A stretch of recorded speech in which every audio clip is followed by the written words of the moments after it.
Hello friends, ఒక్కసారి చేసి ఫ్రిడ్జ్లో పెడితే 10 రోజులు నిలువ ఉండే కమ్మనైన టమాటా పచ్చడిని ఈరోజు మన వీడియోలో చూపిస్తా ఎలా చేయాలో. ముందుగా పల్లీలు, ధనియాలు అలాగే పచ్చిమిర్చి లో ఫ్లేమ్లో పెట్టి వేపాలి. ఇవి వేగిన తర్వాత అదే నూనెలో టమాటా పీసెస్ని ఈ విధంగా కట్ చేసి బాగా మగ్గనివ్వాలి. ఇందులోనే కొంచెం కొత్తిమీర, కొంచెం చింతపండు కూడా వేసి మగ్గనివ్వాలి. టమాటా అనేది తొక్క ఊడే వరకు కూడా బాగా ఆయిల్లో మగ్గనివ్వాలి.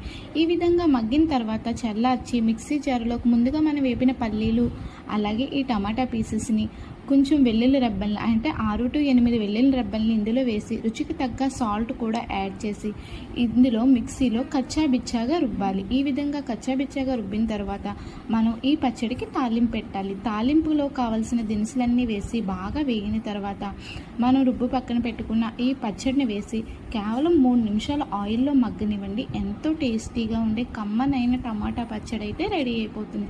చాలా ఈజీ ప్రాసెస్లో మీరు ఎప్పుడైనా ట్రై చేయకపోతే ట్రై చేయండి. టేస్ట్ అయితే బాగుంటుంది. నచ్చితే లైక్ చేయండి, షేర్ చేయండి.